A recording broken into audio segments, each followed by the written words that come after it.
Okay, so we're pulling inspiration today from Tangled and Rapunzel, and it comes from her hair, and it's in the Disney Princess Cookbook, and it's called Ham and Cheese Biscuit Braids. And I'll show you the picture right here. So as you can see, you're basically making these like biscuits shaped like braids that have ham and cheese in them to look like Rapunzel's hair, as it was braided up when they kind of, did it with the village and stuff like that.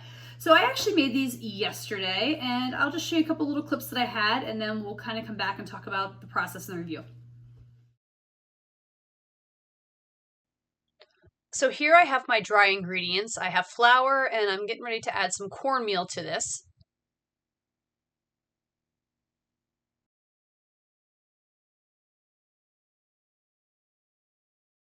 Just adding a few other dry ingredients to it, such as baking soda and salt.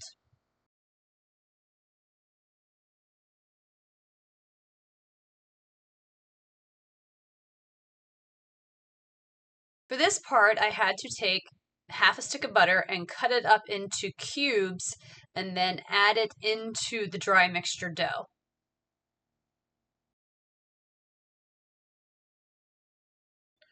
Once the butter's cut up, I'm using my hands to help kind of blend the butter into the mixture a little bit more.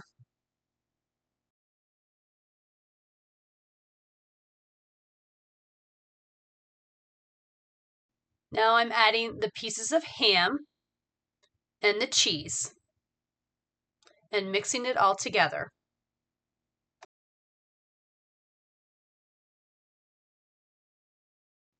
Finally, I'm putting some milk into the mixture.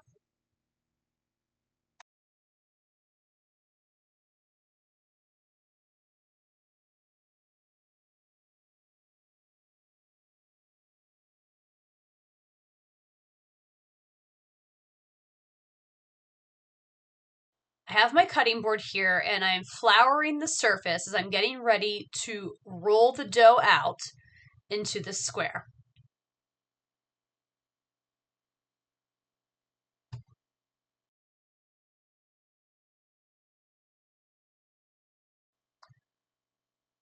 I had it all out, so now I'm kind of mixing it all together to give it more of like a bread consistency, kneading it a little bit.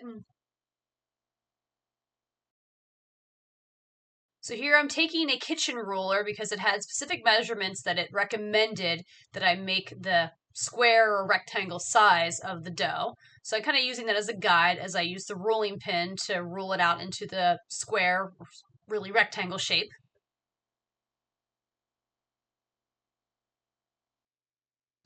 So here I'm measuring this to determine how I want to cut this because it's telling me I need to cut it into 4 squares. So I want to make sure I cut it in the center, basically in both directions.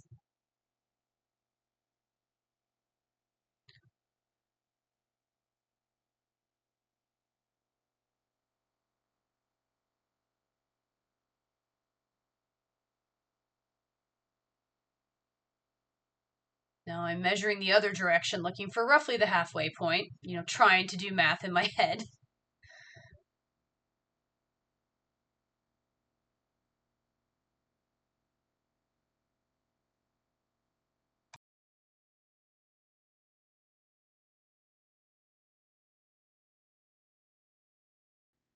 Now here I'm supposed to cut each quarter into strips, and the strips is what I'll use to braid them.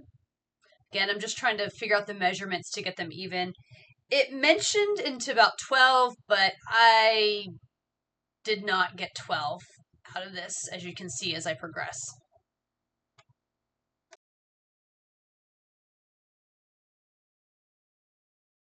All done cut, and I got about 6 strips per section, which is like 24 strips. Now here comes the part where I need to braid the strips together. So I pinch the top to help hold them all together.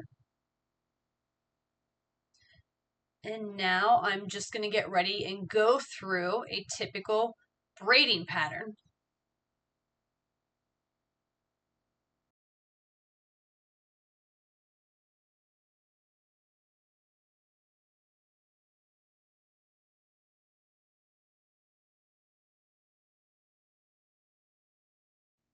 The dough was a little sticky to work with, but I got it braided, and then you just pinch the ends when you're done.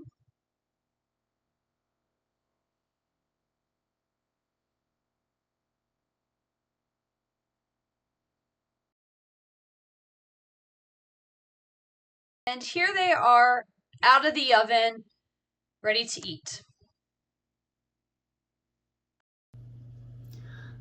All right, so there you kind of have me putting it together, measuring it out, ruling out, and it was kind of nice, and I don't think I mentioned this, that there was no yeast in this bread mix, so it didn't have to like sit and prove for it to rise or anything like that. You just kind of mixed everything together, you rolled it out, you cut it into those strips, and then you braided everything together. So it wasn't super complex in terms of a bread recipe. You know, it's actually a biscuit bread. I mean, I guess you could label it whatever you want. So it wasn't super complex in terms of that. The most difficult part was it was a little bit sticky to kind of work with. You know, you might saw some strands were kind of falling apart a little bit, you know, but it was easy to kind of stick it back together with your fingers. And I didn't get every braid exactly perfectly right because it was sticky, but it was just a simple braid, you know, 3-ring braid. So it was pretty easy to put together. So I did appreciate that.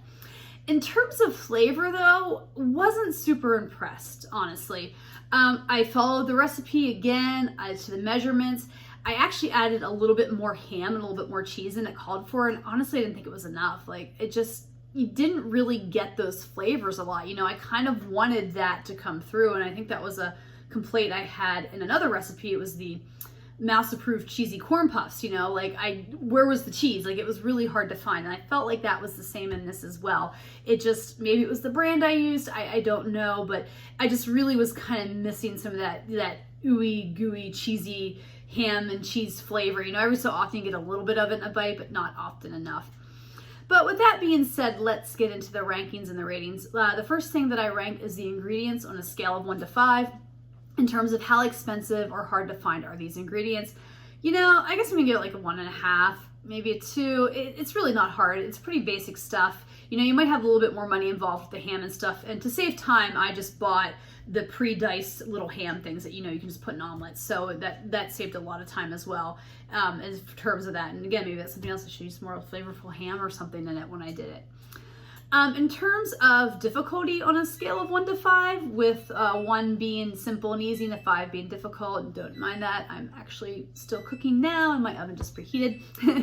That means I'm going to give it like difficulty. I'm going to give it like a 3, right in the middle, 3.5. You know, it's not super hard to just mix everything together, but that dough can be a little bit to work with. You got to roll it out. You know, you want to measure it and try and get it the right size, basically, and, you know, take the time to braid it together and stick it together.